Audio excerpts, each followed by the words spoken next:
Fala pessoal, eu vou estar aqui com um vídeo sobre a análise do Pânico na Floresta. Vou contar um pouco sobre o filme e também vou dar minha opinião em cima.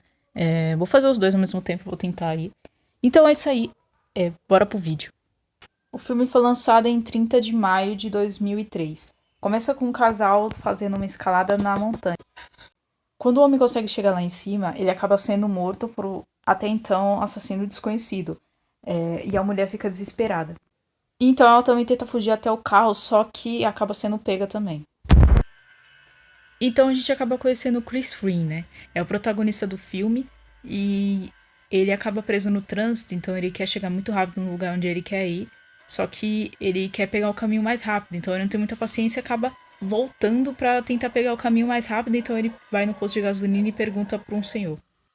Aí o velho indica o caminho pra ele, o caminho mais curto, e ele acaba indo até lá pra chegar no lugar onde ele quer ir, e ele acaba se distraindo e batendo o carro. Então ele acaba conhecendo um grupo aí de pessoas. Então ele acaba conhecendo o Evan, a Francine, a Jessie, a Carly e o Scott. O carro desse grupo estava parado no meio da estrada porque foi sabotado, um dos pneus furaram, porque deixaram arame farpado nas estradas. Então os quatro vão partir para procurar ajuda e um telefone. E o Evan e a Francine decidem ficar. E então acabam sendo mortos também pelos mesmos assassinos. O grupo, ainda sem saber de nada que está acontecendo, encontra uma casa. Eles pensam que é a salvação deles e entram para procurar ajuda. A Jessie não acha uma boa ideia entrar, mas o Chris quer encontrar o telefone de algum jeito. Então todo mundo acaba entrando dentro da casa. Só que a casa é muito estranha, é toda suja e fedorenta e cheia de coisas antigas, muito nada a ver.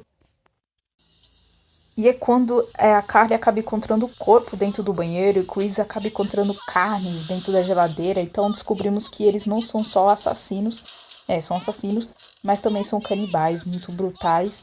E então eles ficam desesperados e tentam sair daquela casa de algum jeito.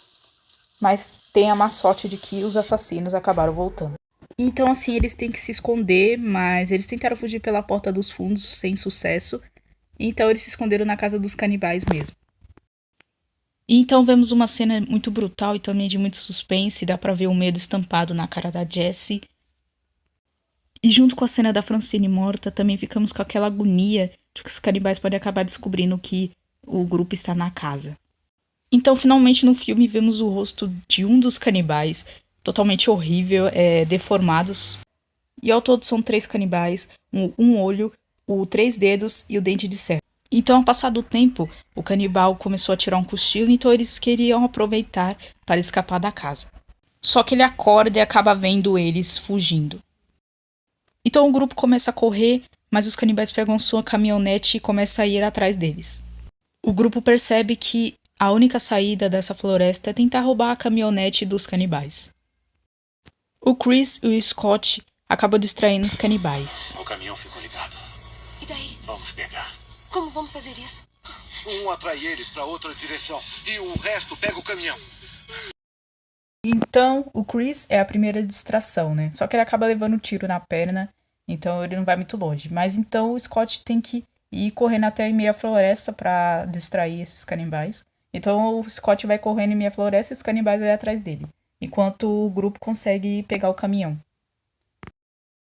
Então o grupo acaba descobrindo que o Evan também tá morto, acabam achando o corpo dele dentro da caminhonete, mas eles seguem em frente e tentam encontrar com o Scott, que tá correndo em meia floresta, com a caminhonete para ele poder entrar também. Só que ele infelizmente não consegue e acaba sendo morto pelos canibais. Logo depois a Carly também é morta. Sobrevive o Chris e a Jessie. Só que ela é raptada pelos canibais e o Chris vai atrás dela para tentar ajudar. Ele encontra uma viatura no meio da estrada e tenta parar ela. O que o Chris fez para chegar lá foi que o policial acabou sendo morto, então o canibal roubou o carro do policial. Então o Chris se enganchou embaixo do carro para tentar chegar até onde os canibais moram, que é onde eles levam todas as vítimas. O Chris distrai os canibais colocando fogo na entrada da casa e depois ele entra com o carro e tudo atropelando um dos canibais. Então agora eu vou resumir O Chris e a Jessie lutam contra os canibais e então supostamente consegue matá-los, atirando no galão de gasolina que fica atrás do carro do policial. Então só vou ressaltar uma parte importante do final, né? O Chris ele retira aquele mapa que ele viu no começo do filme para ninguém chegar até aquela floresta. Então vimos aquele velho que eu não mostrei no começo do vídeo, mas ele é importante pro filme. Ele fica surpreso de pelo menos os dois ter voltado vivo de lá. Então a Jessie e o Chris escapam dessa floresta maldita. E temos uma cena bônus no final, um dos canibais ainda está vivo, só que ele tá com o rosto todo pior do que já é. E ele acaba assassinando o policial que foi investigar a casa, porque ela pegou fogo. Então, se vocês assistiram os outros filmes, sabe que nesse filme a brutalidade tá dosada, né? Porque tem filme que fica muito chato, né? Tendo muita morte brutal toda hora. Mas esse filme sabe dosar isso. Sendo assim o meu preferido da franquia. Sem contar a maquiagem dos canibais, muito perfeita, parece real. E os efeitos especiais, tudo maravilhosamente bons. Então vamos ver se o 7º filme pode salvar a franquia, né? Vamos esperar. Tomara que seja bom. Porque até agora eu não achei nenhum que superasse o primeiro. Então é isso, pessoal. Muito obrigada por ter assistido esse vídeo. Espero que vocês tenham gostado. E deixa o like, inscreva-se no canal. E é isso aí, galera. Fiquem com a cena final do filme.